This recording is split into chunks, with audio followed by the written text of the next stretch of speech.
What's up sa mga kabantay? Palang araw po sa ating lahat. May bagong araw, panibagong vlog at umagang kay ganda. Ayan, tayo po ay liligid. Ang oras po natin ay alas 5:30. Naliwanag na po yung alas 5:30. Mag-alas 6 siguro ganyan. So ito, papakita ko lang po sa inyo yung ating kabangusan. Nagpapatubig ko tayo kagabi hanggang alas 2. So yung ating bangus ay mapulas, ayun, no? Kung nakikita nyo, ayan, yung bangus po yun puro bangus po yan. Tapos ito pa, ayan, dahil nga po galing siya sa patubig. Ganyan po talaga ang style ng mga bangus pagka galing sa patubig, ayan, nagkukulo-kulupon. Tapos nagano sila, ito namumusa, ano ba tawag, pumupusag. Yan, numumusag sila.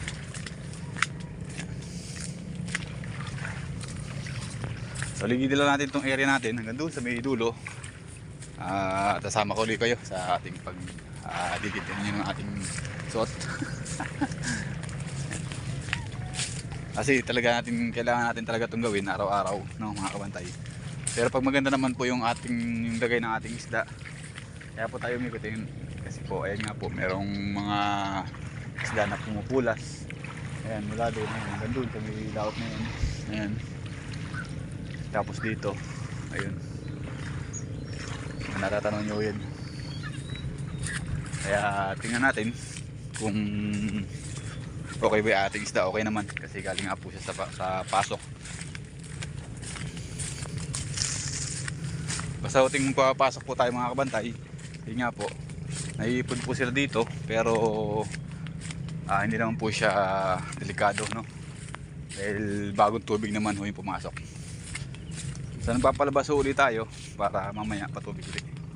Ganyan po ang sistema ng ating trabaho dito sa ating paisdaan na pinagtatrabaho, ano?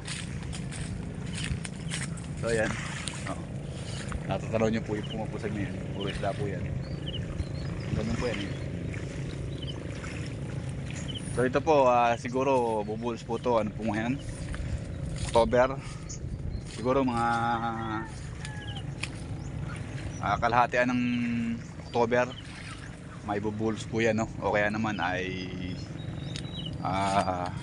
pag di po November po ito may bubulos. December po ang bulos. Let's go, samahan nyo ako muli. Ang ganda ng sikat ng araw, yung buwan liwayway ba.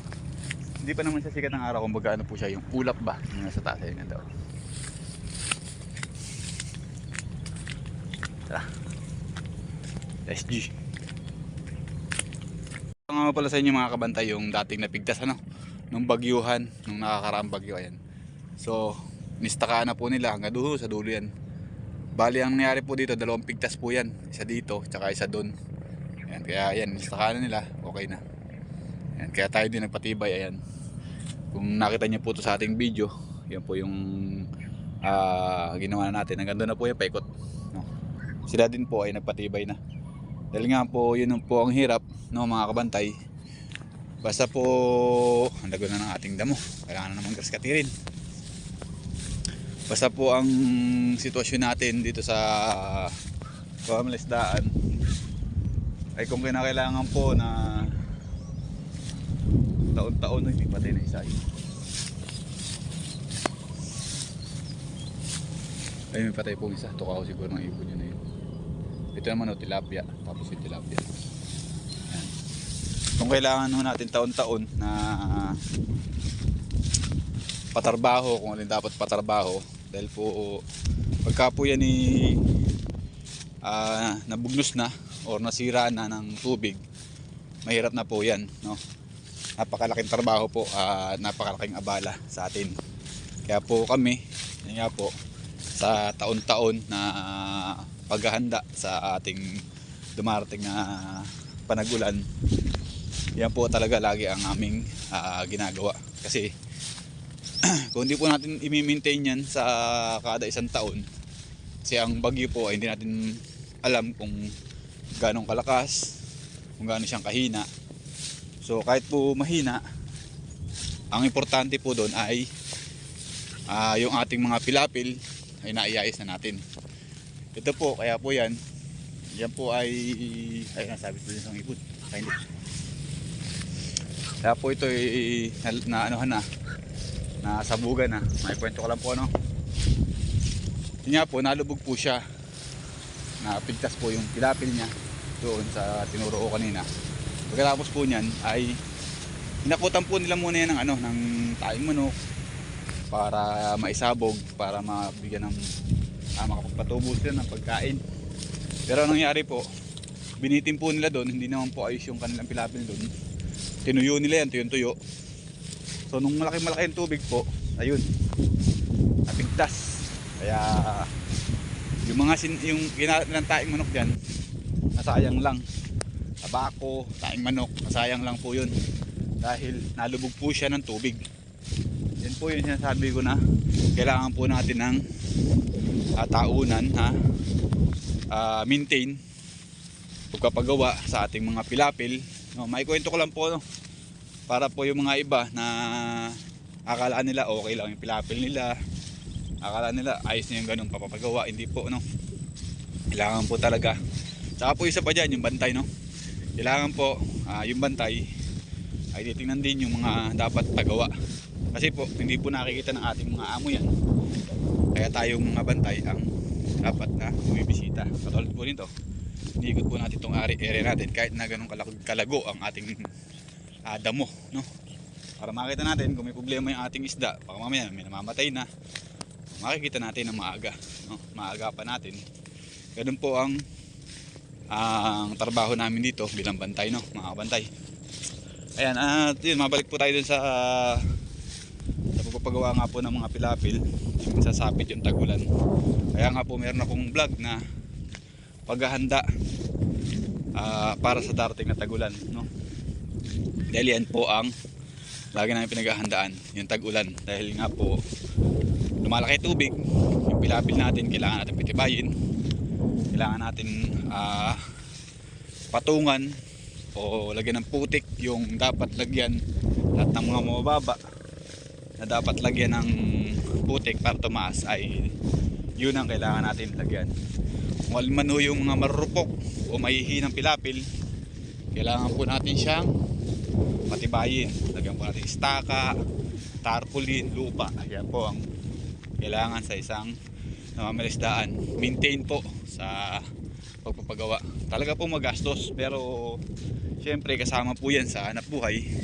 Pag di po tayo gagastos at babayaan lang po natin masira lahat ng mga dapat natin gawain sa bilang pamamalisdaan o bilang nangungupahan sa isang ganitong area, no?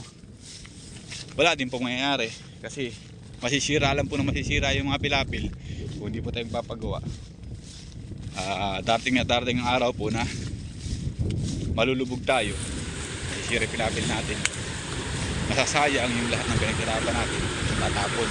So, marami po nangyayari dito sa parteng Bulacan na nakaraang taon po, marami po napigtas, marami pong kasayangan ng isda, nakawala ilog, wala sa dagat, dahil nga po sa mga mahihinang pilapil na hindi pinapansin, no? Yan, naikwento ko lang po yun, no, mga kabantay. Yan. Tara, let's go na. Basta po sa atin na mga namilisdaan o mga nangangapital, pag sinabi po ng bantay na pagawa natin to, i-provide nyo na po yung dapat na gagasusin doon, dahil sigurado pong kaya po sinasabi yun ng isang bantay dahil mahina na nga po yung pilapil na yun, no? Tulad nga po ng pilapil na yun, yung pinakita ko sa inyong napigtas nga na, sinasabi na po yun sa amo niya, pero nangyari, nabayaan lang na hanggang hindi pumasabog o nagbubugta yung kanilang pilapil ay hindi pa iaayos. Yun po yung malaking kaibahan namin, dahil kami po ay talagang sa awa ng Panginoon ay hindi pa naman kami nagkakaroon ng ganung disgrasya, no? Dahil kung kami po magkakaroon ng ganung disgrasya, napakahirap po. Milyon po ang aming hulog na bangos na hindi lang po milyon ang lugi kung sakasakaling makasisiraan kami ng pilapil, no. Yan. Kaya basta puting sasapit ang ganitong panagulan ay talaga pong naghahanda kami. Ayan, panoorin niyo po yung vlog ko na paghahanda para sa panagulan, no. Yan po, pinapatibay po namin lahat ng dapat patibayin para kung lumaki may tubig ay hindi na tayo maaabala pa. Napakahirap po pagka yung sitwasyon na nandoon na napigtasan tayo ng pilapil, nasiraan tayo ng pilapil, tsaka tayo ako. Napakahirap po. Bukod pa ron, masisisi po tayo ng amin natin. Alam po nila na area mo yan, kailangan bibili para makita mo ang paggawa. Dapat po ng bantay. Ganyan po dapat, no. Hindi naman tayo perfecto, pero ginagampanan po natin kung alin yung dapat na trabaho natin dito, kung ano yung tama. Ginagampanan po natin yan, mga kabantay, no. So ayan, dito na po tayo sa area na to, no. Ito pong area na to ay bagsakan pa lang, kumbaga pangalawang bangusan, no. Ang unang bangusan doon sa may kubo ko, pangalawang bangusan to. Ang pangatlong bangusan dito sa may area na to. Mapakita ko sa inyo mamaya. Ayan. Ganyan pong kalawak yan. So ayan. So ito po mga kabantay ay binhian. Hulugan ng mga fingerlings. Ayan, nakikita nyo po yan yung mga pumupulas-pulas. Mga bangus na po yan na maliliit. Ang sukat po niyan ay 4 na dali, 3 dali, 2 dali. So iniibon po siya. Hindi po siya pinapuputukan ng bantay. Yan po isang kalaban ng pagiging mamamilisdaan, yung ibon pa na yan. Lalo po kung ang isda nyo ay fingerlings lang, 3 dali, 2 dali, 4 na dali. Kayang-kaya po nilang dukutin yan, kayang-kaya nilang kunin. Lalo pagkagataw, ayan, gataw po ng konti. At nandito po yung ibon, yung dami. Ito naman tayo. So ito po yung sinasabi ko sa inyo, yung pangatlong bagsakan ng isda, no. Tabing kubo, meron tayong bangos. Dito sa inikutan natin, isang bangos, tapos ito pa. Kalawakan na rin po ito mga kabantay. Kaya po bali, 3 lipat lang po yung ating bangos. Dati po ay nag-aapat pa. Mula dito, mula doon sa kubo ko, lilipat doon, lilipat dito, tapos lilipat uli sa kabila. Bali 4 na lipat po yun. Ngayon po ay 3 na lang po, no. Dahil po 2 na yung ating kaluwangan. Dalawa na po yung ating kaluwangan. So ayan, ito po yung ating ikutan. Na-vlog ko naman na po to. So ngayon ipapasyal ko uli ko kayo sa ating nilalakaran, no. So ayan, dito po tayo sa Bakawanan, tawagin mangrove. Yan. Dito po mga kabantay ay ito po yung area na kwento ko lang po sa inyo, no. Area na napantihan tayo, no. Dito yung area na yan, dito po sila dumadaan sa Malagong Bakawan na yan, no. Pinapasok ko nila yung bangka nila dyan sa loob kasi po naipapasok po sa loob, kaya hindi po pansinin dun sa labas. Meron po siyang area na maluwag sa loob, kaya po pagka papasok po yung bangka dyan ay hindi na po makikita sa labas, no. Ayan, dito po tayo nadalihan, kaya po ito ay may ilaw. Ayan, ting gabi, binabantayan din po natin ito ting gabi, no. Katulad po kagabi, tayo po ang nakabantay dito, kaya ayan, kailangan po natin bantayan kasi po kaluwangan na po to. Malalaki na rin po isda natin dito, baka pumadalihan tayo. Ay December pa naman ngayon, ber pa naman ngayon, no. Kaya yung iba ng mga mandurugas ay nangangailangan ng pera, ay siguradong kahit paano ay pinag-iisipan nila na dalihin ulit ito, no. Pero nabulabog po natin yun nakakaraan, no. Bali 2 beses na po tayo nakikita dito sa lugar na to. So nagtayo po ng kubo rito para dito po tayo natutulog, at dito rin po tayo naglalakad, no, ting gabi. Ayan, may ilaw po dito. Ayan, solar po yan. So ayan, ito po yung kubo na ating pinag-i-stayan pag gabi, no. Ayan, may higa, may duyan po dyan, pero hindi po ako nuduyan dyan. Ayan, may upuan. At sa loob, ayan, meron ding higaan, no? So doon po sa area na yan, ayan, ito, kung makikita nyo po, ayan, no? Yan po yung mangrove. Sa loob po niyan, may siwang na kayang pumasok yung bangka, kayang maitago, no? Kaya kahit po may nagdadaan, hindi po nila makikita dahil nakapasok po yung bangka nila doon sa loob, no? Ayan.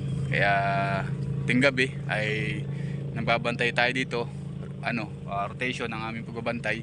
Tatlo kami, no?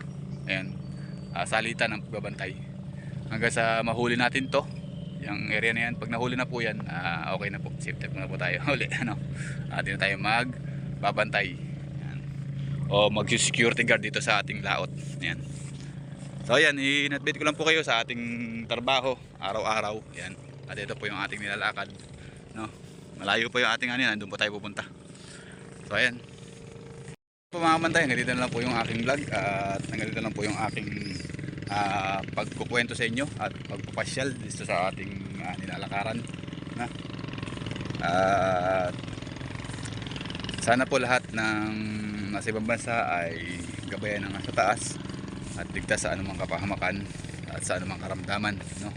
At gayon din po sa ating mga dito sa ating bansa, sa Pilipinas, no? Ligtas sana sa lahat ng mga sakuna at dumarating, at ilayo tayo sa anumang kapahamakan. Ayan. Sa taas lang po talaga nakakaalam po anong mayayari sa atin, kaya sa taas tayo humingi ng dalangin sa ating kaligtasan. Ayan. Hanggang dito lang po, bye bye mga